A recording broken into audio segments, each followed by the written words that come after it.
محفوظ کر لیجئے کہ ہم بستیوں کو ہلاک نہیں کیا کرتے مگر اس حالت میں کہ وہاں کے باشندے ظالم ہوں، ہم ظلم پر اتر آئے ناظرین۔ اور یاد رکھیے گا اس کا ایک اور پہلو ذہن میں رکھیے کہ وہ حدیث ذہن میں ہے نا آپ کے کہ اللہ تبارک و تعالیٰ نے حضرت جبرائیل علیہ السلام کو حکم دیا کہ فلاں بستی کو جا کر الٹ دو۔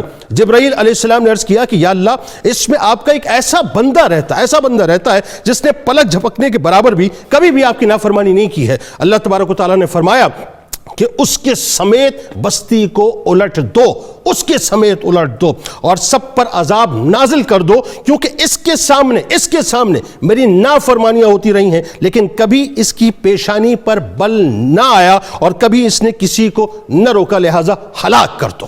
ناظرین کرام، مجھے بس خوف آتا ہے، یقین مانیے 2005 کا زلزلہ ہمارے سامنے ہے، بھولے نہیں ہم، پوری قوم نکلی تھی باہر مدد کرنے کے لیے، لیکن وہ لوگ بھی تھے کہ جنہوں نے معاذ اللہ ثم معاذ اللہ عورتوں کی لاشوں سے ان کی کانوں سے بوندے جو ہے نوچ لیے تھے، ان کی جویلری نوچ لی تھی۔ آج بھی ہم نوچ رہے ہیں۔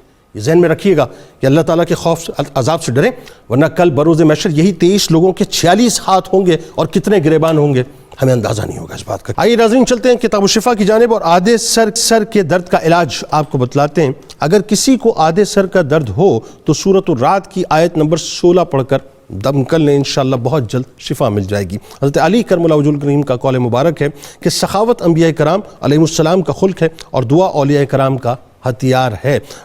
روزنامہ 92 نیوز میں آج مضمون ضرور پڑھیے گا، حضرت خواجہ سلطان شمس الدین ترک پانی رحمۃ اللہ علیہ کے حوالے سے۔ ٹویٹر پہ ہمیں ضرور فالو کیجیے، فیس بک پیج کو لائک کیجیے، یوٹیوب چینل کو سبسکرائب کر کے بیل آئیکن کو ضرور کلک کیجیے گا۔ آپ وہاں موجود ہیں، یہاں موجود ہیں، مل کے نعرہ لگاتے ہیں۔ اس دعا، اس امید، اس یقین کے ساتھ اجازت دیجیے، لا یؤمن احدکم حتی اکون احب الیہ من والدہ وولدہ والناس اجمعین۔ اللہ تعالیٰ آپ کا، ہمارا، ہم سب کا، پاکستان کا اور امت مسلمہ کا حامی و ناصر ہو، آمین۔